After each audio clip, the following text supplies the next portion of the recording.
Good morning students. 12th class स्वतंत्र भारत में राजनीति की बुक का हमारा चौथा चैप्टर चल रहा है, भारत के विदेशी संबंध। कल हमने विदेश नीति के बारे में पढ़ा, उसके कारक और उसके सिद्धांतों के बारे में पढ़ा। उम्मीद करती हूँ आपको समझ में आ गया होगा। तो चलिए आगे चलते हैं। आज हमारा टॉपिक है गुट निरपेक्षता के बारे में, अफ्रो एशियाई एकता के बारे में और भारत की परमाणु नीति के बारे में। आपको पता है कि जब दूसरा विश्व युद्ध हुआ तो न केवल भारत, बाकी दुनिया के और भी बहुत सारे देश उपनिवेशवाद और साम्राज्यवाद के चुंगल से छुटकारा पाना चाह रहे थे। बहुत सारे देशों में स्वतंत्रता के लिए संग्राम चला हुआ था और उसी दौरान हमारे देश के नेताओं की भी अन्य देशों के नेताओं के साथ भी मुलाकात होती थी।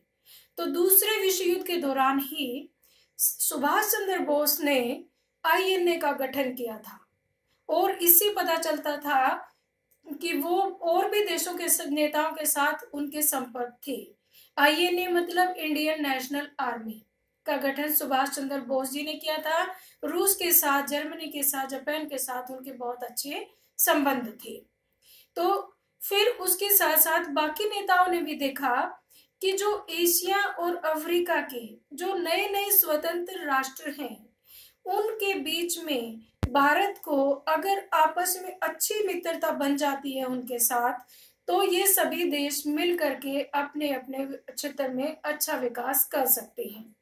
क्योंकि लगभग सभी देशों की जो एशिया और अफ्रीका के देश थे, इनकी सभी की स्थिति लगभग एक जैसी सी थी। ये सभी किसी ना किसी रूप में किसी ना किसी शक्ति के उपनिवेश रहे थे। तो भारत के प्रधानमंत्री जवाहरलाल नेहरू ने इसके नव स्वतंत्र देशों के साथ संपर्क साधने में बहुत ही कड़ी पहल की। तो 1940 के दशक में ही, जब हमारा देश आजाद भी नहीं हुआ था, मार्च 1947 में एशियाई संबंध सम्मेलन का गठन किया गया।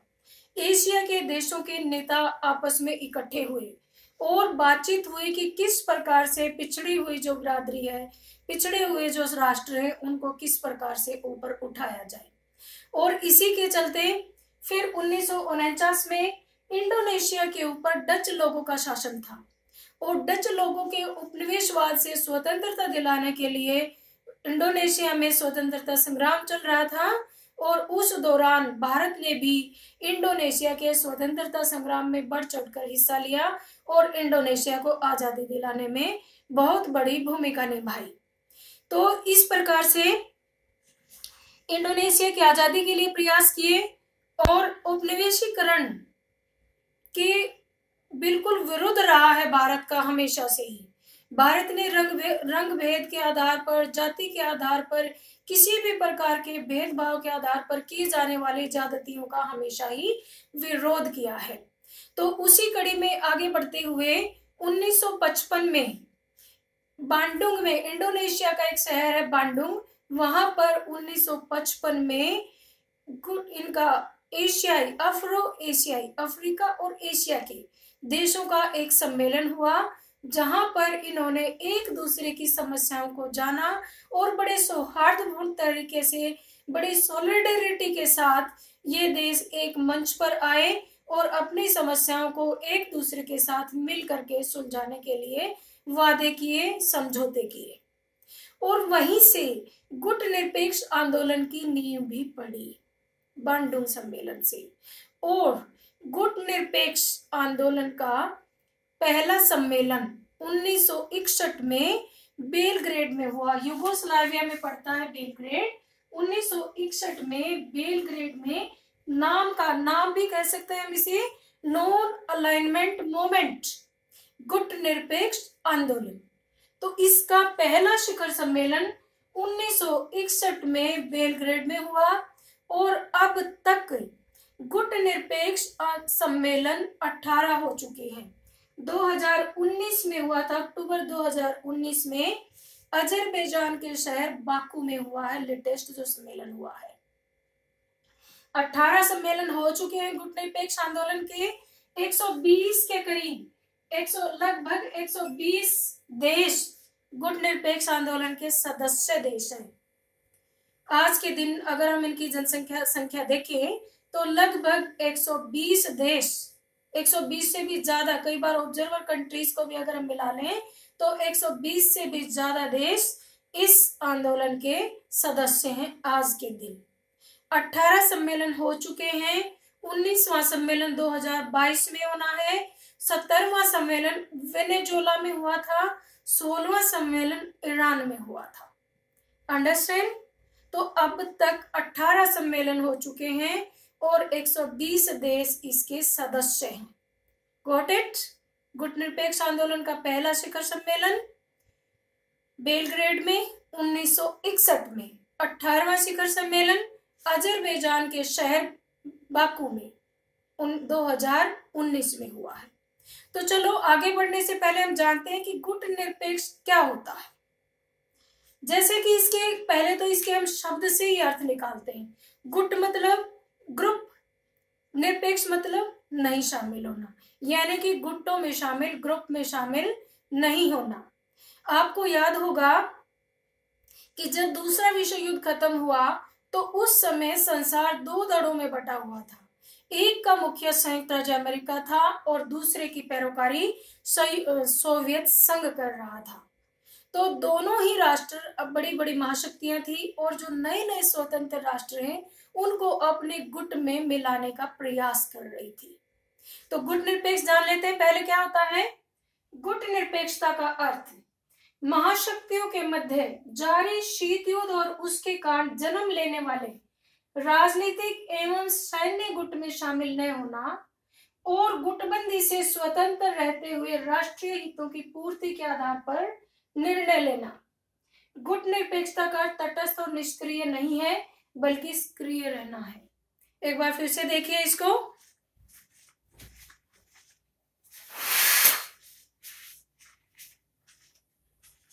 देखिए क्या है गुट निरपेक्षता का अर्थ।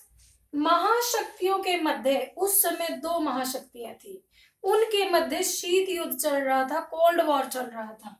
महाशक्तियों के मध्य जारी शीत युद्ध और उसके कारण जो शीत युद्ध जो चल रहा था, जो आपस में विचारधारा की लड़ाई जो चल रही थी, उसके कारण जन्म लेने वाले राजनीतिक और सैन्य गुट में शामिल न होना।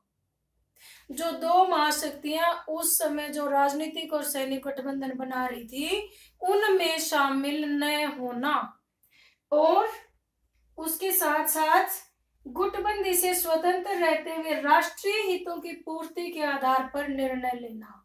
किसी भी गुट में न शामिल होकर के अपने राष्ट्रीय हितों की पूर्ति के लिए निर्णय लेना गुट निरपेक्षता है।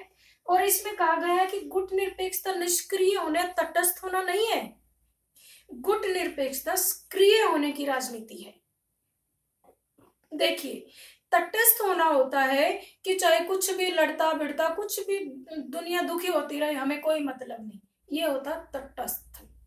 और सक्रिय होता है कि हमें गुटों में नहीं शामिल होना, हमें सैनिक गुटों में शामिल नहीं होना है, न हमें इसकी पैरोकारी करनी है, न हमें दूसरे की पैरोकारी करनी है। लेकिन संसार में कहीं भी अगर मानवता को नुकसान होगा, अगर कहीं भी साम्राज्यवाद होगा, तो हम चुप नहीं बैठेंगे, हम सक्रिय रहेंगे।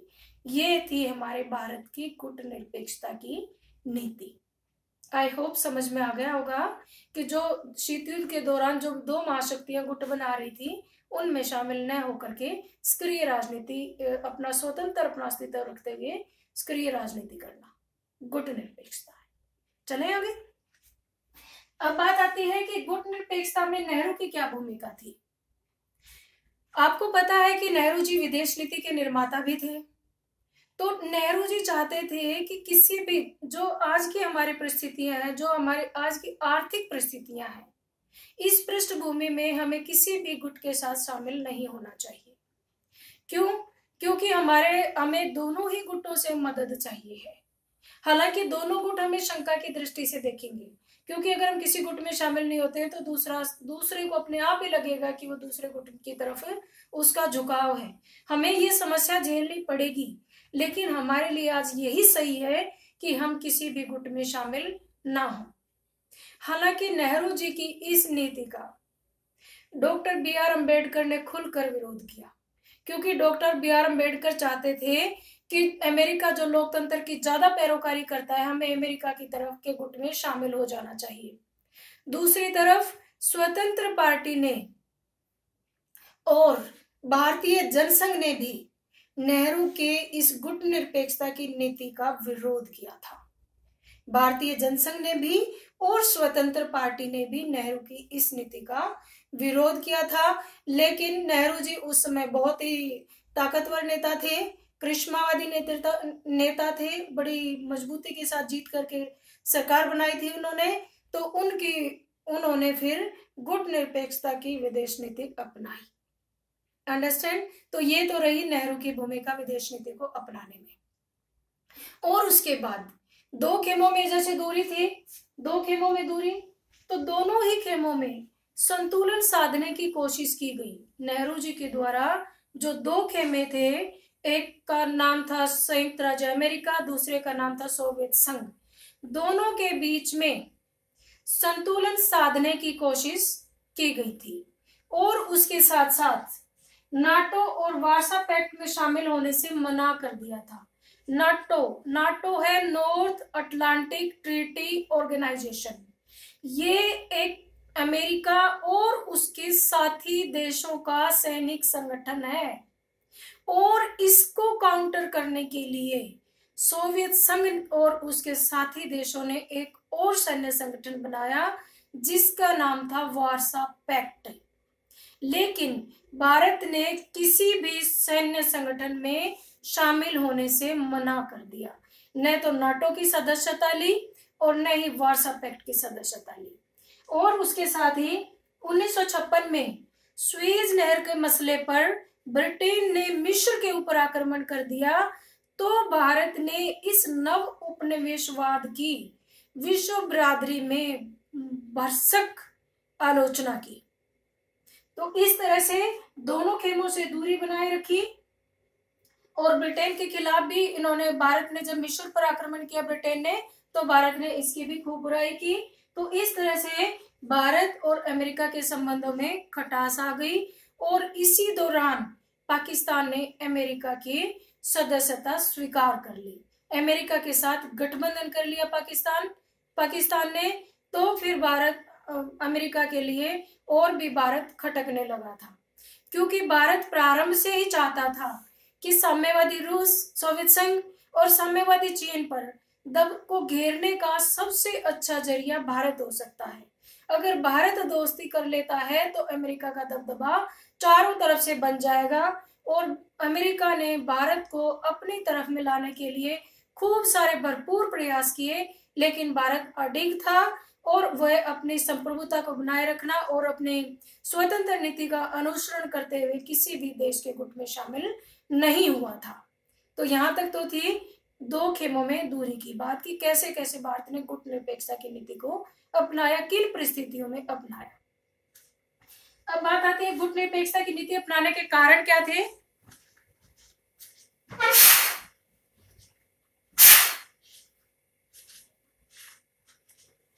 ओके, गुट निरपेक्षता की नीति अपनाने के कारण पहले तो था भारत का पुनर्निर्माण।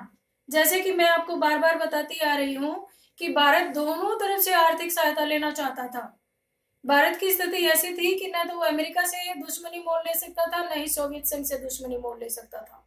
तो इसलिए आर्थिक पुनर्निर्माण के लिए, आर्थिक दृष्टि से अपना मजबूती बनाए रखने के लिए भारत ने गुट निरपेक्षता की नीति को अपनाया। दूसरी बात है संप्रभुता बनाए रखने के लिए। भारत जब आजाद हुआ तो 3 मुख्य उद्देश्य थे। एक तो संप्रभुता बनाए रखी जाएगी, दूसरा आर्थिक विकास किया जाएगा, और तीसरा अपने देश की एकता और अखंडता को बनाए रखने का पूरा प्रयास किया जाएगा। संप्रभुता होती है अपने निर्णय स्वयं लेने की शक्ति, जिसमें किसी का भी कोई प्रेशर ना हो। तो अपने निर्णय तो हम स्वयं तभी ले सकते थे जब हम किसी भी गुट में शामिल ना हो। तो संप्रभुता बनाए रखने के लिए भी भारत ने गुट निरपेक्षता की नीति को अपनाया। जवाहरलाल नेहरू जी ने तो स्पष्ट कहा था कि हम ये मत मानिए कि अगर हम किसी दूसरे देश, कोई दूसरा देश हमारे बारे में निर्णय लेता है तो ये मान लीजिए कि हम आजाद नहीं हुए हैं। फिर वो आजादी सिर्फ स्थानीय स्वायत्तता तक रह जाएगी अगर कोई विदेशी शक्ति हमारे देश के लिए निर्णय लेने लगेगी तो इसलिए संप्रभुता को बनाए रखने के लिए दोनों गुटों से अलग होना जरूरी था। फिर बात आती है दोनों गुटों में संतुलन बनाए रखना ताकि विश्व शांति बनी रहे। दोनों गुट एक दूसरे की जान लेने के लिए उतारू हो रखे थे।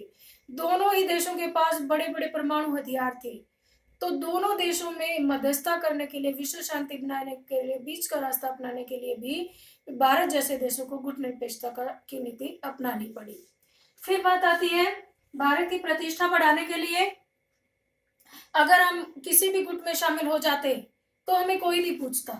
तो अब अगर हमारी अपना अहम है, हमारी अपनी शक्ति है कि हम अपना जो भी हमारे बाउंड्री के इश्यू हैं या विदेशों के साथ और भी कोई इश्यूज हैं, हम अपने बलबूते पे समाधान करेंगे उन चीजों का, तो इस बात से भी भारत की विश्व बिरादरी में प्रतिष्ठा बढ़ती है।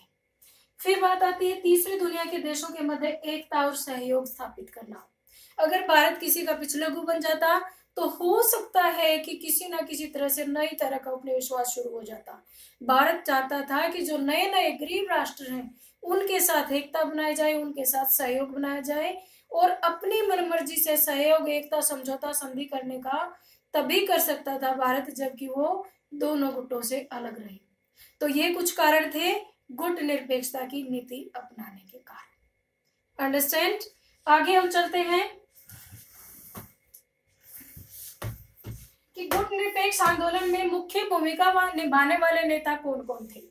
देखिए, सबसे ज्यादा जो पहल की वो तो थी जवाहरलाल नेहरू की। भारत के प्रधानमंत्री जवाहरलाल नेहरू। दूसरे नंबर पर थे युगोस्लाविया के मार्शल टिटो, मिस्र के कर्नल नासिर, घाना के एनक्रूमा, इंडोनेशिया के सुकर्णो। कई बार छोटे क्वेश्चन में पूछ लिया जाता है कि उन कोई 3 ऐसे नेताओं के नाम बताओ जिन्होंने गुट निरपेक्ष आंदोलन में पहल की, महत्वपूर्ण भूमिका निभाई।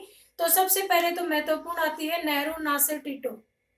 नेहरू, नासिर, टिटो, ये 3 तो बहुत ज्यादा महत्वपूर्ण थे जिन्होंने पहल की, और उसके साथ साथ एनक्रूमा और सुकर्णो भी उनके साथ जुड़ गए थे। Understand? Nehru, Nasser, Tito, Nkrumah और सुकर्णो, ये 5 नेता थे जिन्होंने गुट निरपेक्ष आंदोलन को तेज करने में, उसको बनाने में महत्वपूर्ण भूमिका निभाई थी। अब बात आती है गुट निरपेक्ष आंदोलन। नाम जैसे मैंने लिखा है तो नॉन अलाइनमेंट मूवमेंट। नाम के उद्देश्य, सिद्धांत और विशेषताएं। नाम के भी वही उद्देश्य, सिद्धांत और विशेषताएं हैं जो भारत की विदेश नीति के हैं, कोई विशेष फर्क नहीं है। फिर भी एक बार कर लेते हैं। जैसे अंतर्राष्ट्रीय सहयोग, सभी देशों का सहयोग प्राप्त करने के लिए का सहयोग मिलना चाहिए, इस तरह के सिद्धांत पर भारत ने अपनी विदेश नीति को अपनाया। दूसरा, अंतर्राष्ट्रीय शांति और सुरक्षा। अंतर्राष्ट्रीय शांति और सुरक्षा बनाए रखने के लिए भारत ने सभी गुटों से अलग रहते हुए कोरिया की समस्या, कांगो की समस्या, साइप्रस की समस्या, सुएज नहर का मामला, इन सारे मामलों में भारत ने बढ़ चढ़ करके हिस्सा लिया, सक्रिय रूप से हिस्सा लिया, क्योंकि गुट निरपेक्षता निष्क्रियता की या तटस्थता की नीति नहीं है। ये संसार में कहीं भी मानवता को अगर नुकसान होता है तो गुट निरपेक्षता की नीति ऐसी नीति है जो सक्रिय होकर के उस समस्या का निवारण करने के लिए तत्पर रहेगी। फिर बात आती है उपनिवेशवाद का विरोध। भारत ने इंडोनेशिया को स्वतंत्रता दिलाने में, दक्षिण अफ्रीका को स्वतंत्रता दिलाने में, फिजी को स्वतंत्रता दिलाने में महत्वपूर्ण भूमिका निभाई है और हर प्रकार के उपनिवेशवाद का विरोध किया है। संयुक्त राष्ट्र संघ का समर्थन। जैसा कि आपको पहले से पता है कि भारत संयुक्त राष्ट्र संघ के अग्रणी सदस्यों में रहा है। भारत के विजय लक्ष्मी पंडित संयुक्त राष्ट्र संघ की महासभा की अध्यक्षा भी रही हैं, और जो संयुक्त राष्ट्र संघ के जो अलग अलग अंग हैं, जैसे सामाजिक आर्थिक परिषद, अंतर्राष्ट्रीय न्यायालय में भी हमारे देश के 2 न्यायाधीश अभी तक रह चुके हैं, पाठक जी और नगेंद्र जी। अंडरस्टैंड? अब बात आती है सामूहिक आत्मनिर्भरता प्राप्त करना। सामूहिक आत्मनिर्भरता दुनिया के दूसरे देशों के साथ मिलकर के छोटे छोटे देशों के साथ मिल करके उनकी मदद करना और वहां से भी जितना हो सके मदद लेना, जिससे कि सभी दुनिया के सारे देश आपस में सौहार्दपूर्ण रहें और आत्मनिर्भरता को प्राप्त करते हुए एक अच्छा वातावरण बने, शांतिपूर्ण वातावरण बने। फिर आता जाति भेदभाव की नीति का विरोध, जैसे कि हमने दक्षिण अफ्रीका में देखा ही था, रंगभेद की नीति के खिलाफ भारत ने बढ़ चढ़कर हिस्सा लिया था। फिर बात आती है सैनिक गठबंधन का विरोध। भारत हर प्रकार के सैनिक गठबंधन का हमेशा विरोधी रहा है। भारत ने न तो नाटो की सदस्यता ली, नॉर्थ अटलांटिक ट्रीटी ऑर्गेनाइजेशन, ना ही वार्सा पैक्ट की सदस्यता ली जो कि सोवियत संघ के द्वारा बनाया गया था, ना ही SEATO South East Asian Treaty Organization. इसके बारे में तो अमेरिका ने भारत के ऊपर बहुत ज्यादा दबाव डाला कि इस संधि में शामिल हो जाओ, लेकिन भारत ने बिल्कुल सिरे से नकार दिया कि हम किसी भी प्रकार के सैनिक गठबंधन में शामिल नहीं होंगे, चाहे नाटो हो, चाहे सीटो हो, चाहे सेंटो हो, चाहे वार्सा पैक्ट हो, किसी भी प्रकार के गठबंधन में शामिल न होने की भारत ने बार बार दुहाई दी है। तो ये थे हमारे नॉन अलाइनमेंट मूवमेंट के उद्देश्य, सिद्धांत और विशेषताएं, तीनों ही है। ये बहुत इंपॉर्टेंट क्वेश्चन बनता है। अब बेटा पूछ लिया जाता है कि अब क्या प्रासंगिकता है नाम की। नाम मतलब नॉन अलाइनमेंट मूवमेंट, गुट निरपेक्ष आंदोलन। देखिए, जिन परिस्थितियों में गुट निरपेक्ष आंदोलन शुरू हुआ उनको जानिए पहले। वैसे तो बता चुकी हूं बार बार कि गुट निरपेक्ष आंदोलन जब शुरू हुआ तो विश्व दो धड़ों में बटा हुआ था। एक की अगुवाई अमेरिका कर रहा था, दूसरे की अगुवाई सोवियत संघ कर रहा था। दोनों ही शक्तियों के बीच में शीत युद्ध चल रहा था और बहुत बार ऐसा लगने लगा था कि किसी भी समय तीसरा विश्व युद्ध हो सकता है। दोनों ही शक्तियां ज्यादा से ज्यादा राष्ट्रों को अपनी तरफ मिलाने की होड़ में लगी हुई थी। उस संदर्भ में भारत ने गुट निरपेक्षता की नीति अपनाई थी। अब बात क्या हुई, 1991 में यूएसएसआर मतलब union of Soviet socialist Republic यानी सोवियत संघ का विघटन हो गया। सोवियत संघ 15 छोटे छोटे देशों में बट गया और इसके जो उत्तराधिकारी बना रूस। सोवियत संघ का उत्तराधिकारी बना रूस। अब ये 15 देशों में बट गया तो इसकी उतनी ताकत नहीं रही, शीत युद्ध खत्म हो गया। जिन परिस्थितियों में गुट निरपेक्ष आंदोलन बना था वो परिस्थितियां खत्म हो गई। अब अमेरिका ही एक सबसे बड़ा ज्यादा ताकतवर राष्ट्र बच गया था। तो अब तो गुट रहे नहीं, तो अब गुट नहीं रहे तो गुट निरपेक्ष आंदोलन का क्या मतलब है? यही क्वेश्चन आता है ना दिमाग में कि भाई क्या प्रासंगिकता मतलब क्या मतलब है इस गुट निरपेक्ष आंदोलन का, जब गुट ही नहीं है। तो अभी भी इसकी प्रासंगिकता है। जानिए कैसे है अब इसकी प्रासंगिकता। देखिए, ठीक है कि अब गुट नहीं रही, लेकिन अभी भी बहुत सारे ऐसे देश हैं जो किसी ना किसी रूप में आर्थिक मदद लेते हैं दूसरे देशों से, बड़े देशों से, बहुराष्ट्रीय कंपनियों से मदद लेते हैं और वो उनका शोषण करती हैं। और इस शोषण से मुक्ति दिलाने के लिए गुट निरपेक्ष आंदोलन की प्रासंगिकता आज भी है। गुट निरपेक्ष आंदोलन एक ऐसा मंच तैयार करता है जिसमें सभी राष्ट्र साथ बैठ करके अपनी समस्याओं के बारे में डिस्कस करते हैं, विचार विमर्श करते हैं और उसका समाधान खोजने की कोशिश करते हैं। मंच तैयार करता है ये उन गरीब राष्ट्रों के लिए जो आज भी किसी न किसी तरह से बड़े राष्ट्रों के दबाव में है। अंडरस्टैंड? पहली पॉइंट समझ में आ गया कि ये एक मंच तैयार करता है, क्योंकि आज भी कई देश आर्थिक रूप से काफी पिछड़े हुए हैं। बहुराष्ट्रीय कंपनियां या बड़े राष्ट्र किसी ना किसी तरह से उनके ऊपर अपना दबदबा रखते हैं। तो उस दबदबे से निकलने के लिए आज भी नाम की प्रासंगिकता है। दूसरी बात आती है कि राजनीतिक उद्देश्य पूर्ण है, लेकिन सामाजिक और आर्थिक उद्देश्य अभी भी अधूरे हैं। राजनीतिक उद्देश्य तो यह है कि शीत युद्ध के दौर में शुरू हुआ था, शीत युद्ध खत्म हो गया, राजनीतिक उद्देश्य पूर्ण हो गया। लेकिन सामाजिक और आर्थिक उद्देश्य, आज भी संसार में कई जगह पर सामाजिक भेदभाव है, आज भी गरीब और अमीर राष्ट्रों के बीच में बहुत ज्यादा अंतर है। तो उन उद्देश्यों को पूरा करने के लिए नाम की प्रासंगिकता आज भी मौजूद है। तीसरी बात आती है बेटा कि अनेक समस्याएं जैसे आतंकवाद, हालांकि वो पहले वाली समस्याएं अब नहीं रही, लेकिन अब नई समस्याएं उनसे भी ज्यादा खतरनाक आ गई है। जैसे आतंकवाद से कैसे निपटना है, निशस्त्रीकरण कैसे करना है, और पर्यावरण के मुद्दों पर, क्योंकि पर्यावरण किसी एक देश का मामला तो है नहीं, पर्यावरण की समस्या से भी तभी निपटा जाएगा जब सभी देश एक मंच पर आकर के उसके समाधान करेंगे, तभी निपटा जाएगा। तो पर्यावरण के मुद्दों पर निशस्त्रीकरण के को लागू करने के लिए, आतंकवाद जैसी समस्याओं का निपटारा करने के लिए किसी एक साझा मंच की बहुत ज्यादा जरूरत है। और उसके साथ ही अब नाम के, जैसे अब तक नाम के कितने सम्मेलन हो चुके हैं, 18 सम्मेलन हो चुके हैं और 120 देश इसके सदस्य हैं। ये बढ़ती हुई संख्या इस बात को बताती है कि आज भी इस आंदोलन की प्रासंगिकता है। अगर इस आंदोलन की प्रासंगिकता नहीं होती तो देशों की संख्या इसमें बढ़ती नहीं, सभी अपने आप उल्टा हट जाते। और एक बात इसकी प्रासंगिकता होने की कि आज भी शिखर सम्मेलन तो होते ही हैं, लेकिन उसके साथ साथ मंत्री स्तर की बैठकें भी होती रहती हैं जो ज्वलंत मुद्दों पर, उस समय के मुद्दों पर आपस में बातचीत करती हैं। जैसे कि 4 मई 2020 को भारत के प्रधानमंत्री नरेंद्र मोदी और 60-70 और अन्य देशों के नेताओं के साथ कोविड-19 पैंडेमिक जो चल रही है उसके ऊपर विचार विमर्श हुआ और सभी देशों ने सॉलिडरिटी के साथ इस समस्या से निपटारे के लिए आपस में एकजुट होने की बात कही। तो आज भी इसकी प्रासंगिकता है।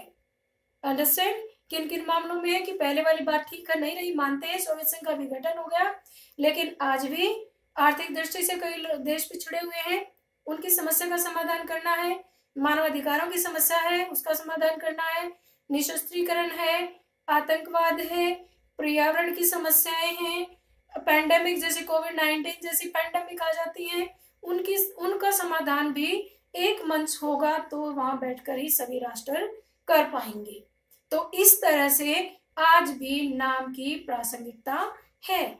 और इसके इतने सम्मेलन, 18 सम्मेलन हो चुके हैं, 18 सम्मेलन अब तक हो चुके हैं, 120 सदस्य देश हैं। इतनी बड़ी संख्या इस बात की तरफ इशारा करती है कि आज भी नाम का महत्व है।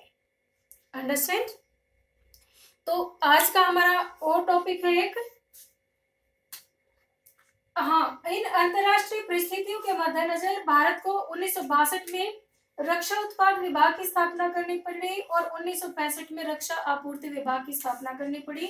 ये नोट करने वाले पॉइंट है, रक्षा उत्पाद विभाग और रक्षा आपूर्ति विभाग। अब आता है भारत की परमाणु नीति के बारे में। भारत की परमाणु नीति, भारत हमेशा से ही सभी समस्याओं का निपटारा शांतिपूर्ण ढंग से करने की वकालत करता रहा है, लेकिन भारत ने आजादी के बाद से ही बहुत सारे युद्धों को झेला है। जैसे 1947-48 में जम्मू कश्मीर की तरफ से कबालियों ने आक्रमण किया, 1962 में चीन ने आक्रमण किया, 1965 में पाकिस्तान ने आक्रमण किया, 1971 में बांग्लादेश के मुद्दे पर फिर पाकिस्तान ने आक्रमण किया, 1999 में फिर कारगिल का संकट आया। तो इस तरह से इतनी सारी समस्याएं हमारे देश के सामने आई। हालांकि हमारा देश एक शांति प्रिय देश है, सभी समस्याओं को शांति प्रिय ढंग से निपटाना चाहता है, लेकिन इन परिस्थितियों के मद्देनजर भारत ने 1974 में पहला परमाणु परीक्षण किया पोखरण में। पोखरण में पहला परमाणु परीक्षण 1974 में किया। वैसे भारत में 1950 के दशक से ही डॉक्टर होमो जहांगीर भाभा के नेतृत्व में परमाणु ऊर्जा के लिए एक विभाग की स्थापना की गई थी। परमाणु ऊर्जा स्थापित करने के लिए एक्सपेरिमेंट वगैरह किए गए थे। सबसे पहले भारत आजाद होते हुए ये काम शुरू कर दिया था वैसे तो, लेकिन उस समय हमारे पास उतनी तकनीक और हमारे पास आर्थिक शक्ति नहीं थी उस समय, और हम चाहते भी नहीं थे क्योंकि हम सोचते थे हमारे ऊपर कौन आक्रमण करेगा। लेकिन जब जैसे जैसे अंतरराष्ट्रीय परिस्थितियां बनी तो भारत ने भी परमाणु परीक्षण किया। पहला परमाणु परीक्षण 1974 में किया गया था, और उसके बाद, उससे पहले की बात बताऊं थोड़ा सा, 1968 में परमाणु अप्रसार संधि एनपीटी परमाणु प्रसार संधि 1968 में उसके ऊपर दस्तखत करने के लिए भारत के ऊपर दबाव डाला था, लेकिन भारत ने उस पर हस्ताक्षर करने से मना कर दिया था। इससे नाराज होकर के अमेरिका ने हमें कोई भी सहायता देने से मना कर दिया था। और 1974 के बाद भी ऐसा ही हुआ, जब हमने परमाणु परीक्षण कर लिया 1974 में, और उसके बाद भारत ने व्यापक परमाणु परीक्षण संधि सीटीबीटी, जो ये एनपीटी हुई थी 1968 में, वो भी भेदभावपूर्ण थी और सीटीबीटी भी भेदभावपूर्ण थी। कई बार क्वेश्चन पूछ लिया जाता है कि भारत ने सीटीबीटी पर हस्ताक्षर करने से क्यों मना कर दिया। सीटीबीटी, सी से कॉम्प्रिहेंसिव, टी से टेस्ट बैंड ट्रीटी, सीटीबीटी व्यापक परमाणु परीक्षण निषेध संधि। भारत ने इसे भेदभावपूर्ण बताते हुए इस पर हस्ताक्षर करने से मना कर दिया। क्यों?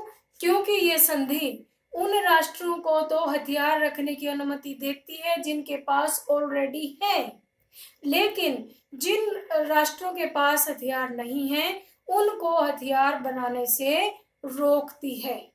इसलिए इस संधि को भेदभावपूर्ण मानते हुए भारत ने इस पर हस्ताक्षर नहीं किए। साथ ही भारत ने यह भी कहा कि भारत की हमेशा ही मंशा है कि परमाणु शक्ति का प्रयोग अणु ऊर्जा के लिए किया जाए, और भारत ने यह भी संसार को विश्वास दिलाया कि भारत कभी भी परमाणु हथियारों का प्रयोग करने में पहल नहीं करेगा। ये है वर्तमान परिस्थितियों के अंतर्गत भारत की परमाणु नीति।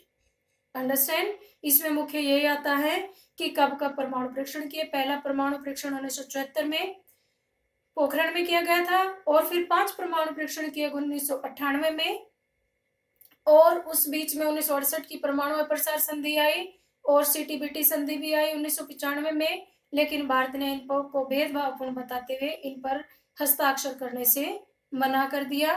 भारत एक स्वतंत्र नीति को अपना रहा है, और देश दुनिया में कहीं भी अगर किसी के अधिकारों की अवहेलना होती है तो भारत उसमें पूरा स्वतंत्रता के साथ उसका मुकाबला करने के लिए आज तैयार है। अंडरस्टैंड? आई होप आपको समझ में आ गया होगा। तो गुटनिरपेक्ष आंदोलन के ऊपर क्वेश्चन जरूर आता है। एक क्वेश्चन विदेश नीति पे बनता है, एक क्वेश्चन गुटनिरपेक्ष आंदोलन पे बनता है, भारत की परमाणु नीति पे भी बनता है, और एक क्वेश्चन जो इस चैप्टर में एक दिन की वीडियो का काम और रहता है हमारा, भारत चीन संबंध और भारत पाकिस्तान संबंधों के बारे में। और आज के दिन, आज के संदर्भ में भारत की विदेश नीति के बारे में हम अगली वीडियो में पढ़ेंगे। Thank you.